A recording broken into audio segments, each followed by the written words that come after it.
आज हम आपको प्रभु यीशु मसीह के सेवक की एक ऐसी अद्भुत गवाही सुनाने जा रहे हैं। उस गवाही को सुनकर मसीही विरोधियों के भी रोंगटे खड़े हो जाएंगे। जब आप उस गवाही को सुनोगे तो परमेश्वर आप सभी की परिस्थितियों को बदलेंगे।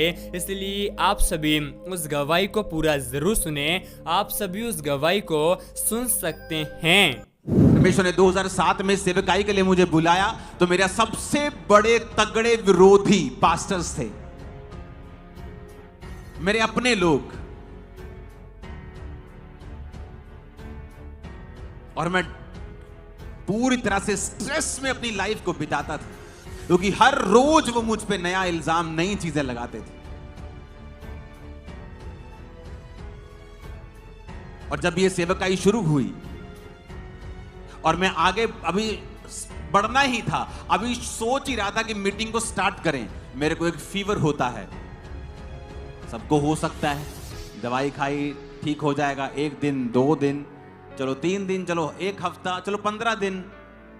भाई साहब वो 1 महीना, 102, 103, 101 रोज बिना नागा मेरे टेस्ट पे टेस्ट चल रहे हैं। मैं प्रभु से कह रहा हूं मैं वीक होता जा रहा हूं, हाथ नहीं उठाए जा रहे, कंघी नहीं कर हो रही, वीक के बाद वीक होता जा रहा हूं, बिल्कुल वीक हो गया हूं। प्रभु मैं, तू मुझे वाकई इस्तेमाल करना चाहता है?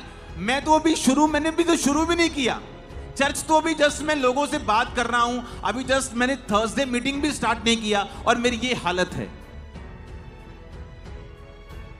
और शक होने लगता है क्या वाकई प्रभु ने सेवा के लिए बुलाया भी है या मैं ही ऐसे फोर्स कर रहा हूं।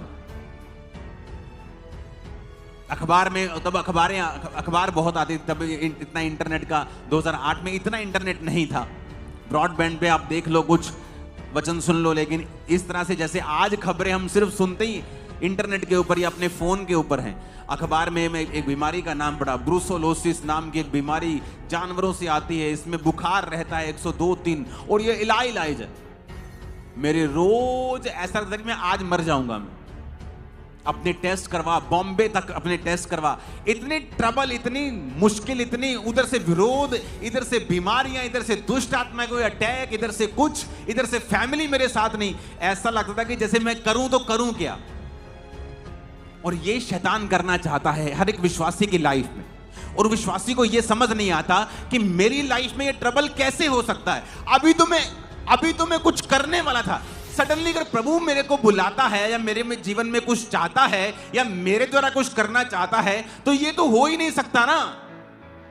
मैंने कहा अगर मुझे प्रभु चाहता कि मैं खामरा में सेवकाई स्टार्ट करूं तो सेवकाई शुरू करने से पहले मुझे ऐसी बीमारी कैसे हो सकती है, जबकि मैं खुद लोगों के घरों में जाकर प्रचार करता हूं, लोगों को टेस्टिमनी देता हूं। तो ऐसा रोग, चलो रोग हो गया, दवाई खा ली ठीक हो गया, प्रेयर कर ली ठीक हो गया, लेकिन ऐसा रोग दवाई खाई जो, और मुझे दवाई छोड़नी पड़ी क्योंकि वो दवाई सिर्फ बुखार की होती थी।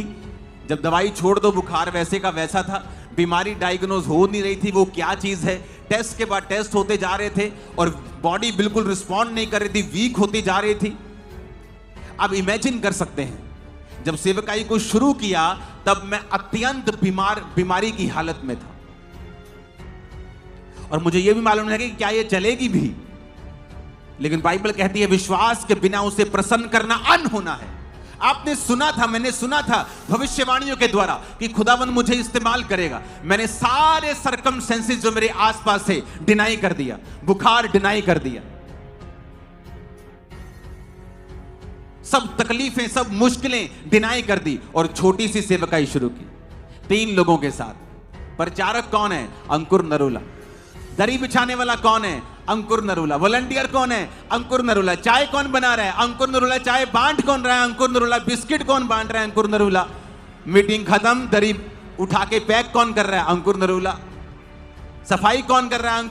सब कुछ मैं ही था चर्च में, और मेरे सामने 3 लोग बैठते थे आगे, और मैं उन्हें इसी शिद्दत से बताता था परमेश्वर के बारे में।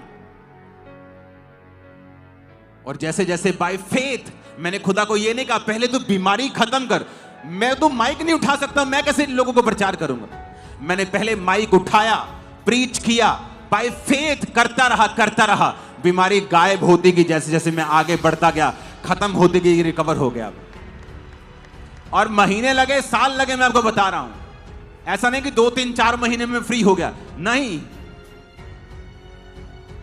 मीटिंग के बाद मैं बिल्कुल बीमार रहता था,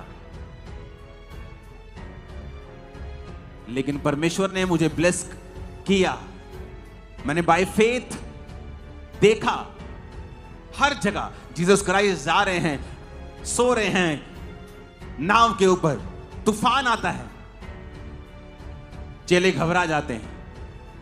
और कितनी बार ऐसा हुआ, और एक बार वो जा रहे हैं और सामने पागल व्यक्ति को चंगा होना था अगले दिन, और रात को तूफान आता है। चेले नहीं समझ पाते तूफान क्यों आया, लेकिन शैतान को पता था कि अगली सुबह जो होने वाली है वो मेरे छुटकारे की होने वाली, मुझे इसके बीच से निकाल दिया जाएगा। तो एक रात पहले वो तूफान पैदा करने की कोशिश कर रहे हैं। आज विश्वासी क्यों बैकस्लाइड हो जाते हैं या क्यों प्रभु से हट जाते हैं? जब मुसीबतें आती, उनको जब तरह तरह की तकलीफ आती, उन्हें लगता है कि तकलीफ आ रही, उन्हें ये नहीं पता अगली सुबह एक बड़ा छुटकारा तुम्हारा इंतजार कर रहा था। तुम हट गए, तुमने बेवकूफी की है, तुम मूर्ख ठहरे हो परमेश्वर की निगाह में। क्या तुम्हें नहीं पता विश्वास के बिना उसे खुश करना पॉसिबल नहीं है? तुम्हें विश्वास करना होगा और परमेश्वर के पीछे चलना। आप सभी इस वीडियो को भी छोड़ के ना जाए, आप सभी इस वीडियो को पूरा जरूर देखें। जैसा कि आपने वीडियो में देखा कैसे प्रभु यीशु मसीह के सेवक के जीवन की अद्भुत गवाही को सुनकर मसीही विरोधियों के रोंगटे खड़े हो गए। आप सभी को हम बताना चाहते हैं, जैसा कि आपने वीडियो में देखा होगा कैसे प्रभु यीशु मसीह के दास अपने जीवन की अद्भुत गवाही को बता रहे हैं कि कैसे परमेश्वर ने उन्हें दलदल के कीच में से उभार दिया। हम आपको बताना चाहते हैं, हमारा यीशु मसीह इस जगत में धर्मियों को बचाने के लिए नहीं बल्कि पापियों का उद्धार करने के लिए आया है। जो लोग अपने आप को 30 मार का समझते हैं और यीशु मसीह के नाम का मजाक उड़ाते हैं, परमेश्वर का वचन बताता है धोखा मत खाओ, क्योंकि परमेश्वर ठट्ठों पे नहीं उड़ाया जाता, क्योंकि मनुष्य जो कुछ बोता है वही काटेगा भी। एक ऐसा व्यक्ति जो कि यीशु मसीह के वचन पर भरोसा नहीं करता है वह नरक का अधिकारी ठहरता है, क्योंकि परमेश्वर का वचन बताता है मार्ग सत्य जीवन हमारा प्रभु यीशु मसीह है, और यीशु मसीह के बिना कोई भी परमेश्वर तक नहीं पहुंच सकता है। एक ऐसा व्यक्ति जिसने कि यीशु मसीह को अपना उद्धारकर्ता नहीं स्वीकार किया है, हम आपको बताना चाहते हैं उसकी जिंदगी अभी तक खतरे में है, क्योंकि परमेश्वर का वचन बताता है हमारा यीशु मसीह इस जगत में इसलिए आया है कि हम जीवन को पाए और बहुत आयत के जीवन को प्राप्त करें। और यीशु मसीह ने इस संसार में आकर ईसाइयों के लिए जान नहीं दी, लेकिन जितनी मानव जाति है उन सभी के लिए यीशु मसीह ने अपने प्राण को दिया है ताकि वो अनंत जीवन को प्राप्त कर सके। आप सभी इस गवाही को सुनकर क्या कहेंगे आप हमें कमेंट में ज़रूर बताएं, और आप सभी इस गवाही को एक व्यक्ति के साथ ज़रूर शेयर कर दे ताकि वह व्यक्ति भी आपके द्वारा सच्चाई को पहचान सके, नरक की आग से बचाया जाए। और परमेश्वर का वचन बताता है क्योंकि परमेश्वर ने जगत के मूर्खों को, तुच्छों को, जो है भी नहीं हैं उनको चुन लिया है ताकि जो हैं और अपने आप में बड़ा घमंड करते हैं उन्हें लज्जित कर सके। एक ऐसा व्यक्ति जो कि यीशु मसीह के नाम का मजाक उड़ाता है, जब वो परमेश्वर के सामने घुटने टेकता है तो परमेश्वर उसके गुनाहों को माफ करता है, क्योंकि इस संसार के ईश्वरों ने ईसाई विरोधियों की आंखों को अंधा कर दिया है ताकि सत्य जो कि हमारा प्रभु यीशु मसीह है उसे ना पहचान पाए। आप सभी जानते ही होंगे कैसे पूरे भारत देश में मसीह सताव प्रतिदिन बढ़ता ही जा रहा है। जो लोग सुसमाचार प्रचार फैलाते हैं मसीही विरोधी उन्हें मारपीट करते हैं। हम आपको बताना चाहते हैं, आप जानते ही होंगे कैसे आज के समय में मसीह लोग यीशु मसीह के नाम से सताव को सह रहे हैं। और परमेश्वर का वचन बताता है धन्य हो तुम जब मनुष्य मेरे कारण तुम्हें निंदा करे, तुम्हें सताए, तब आनंदित और मगन होना, क्योंकि स्वर्ग में तुम्हारे लिए बहुत बड़ा प्रतिफल है। जब आपका यीशु मसीह पर विश्वास करने की वजह से लोग आपका विरोध करते हैं, लोग आपको ताने मारते हैं, उस समय परमेश्वर पर भरोसा करें, क्योंकि परमेश्वर आपको बहुत बड़ा प्रतिफल देगा। आप सभी इस वीडियो को एक लाइक कर दे, परमेश्वर आपको आशीष दे।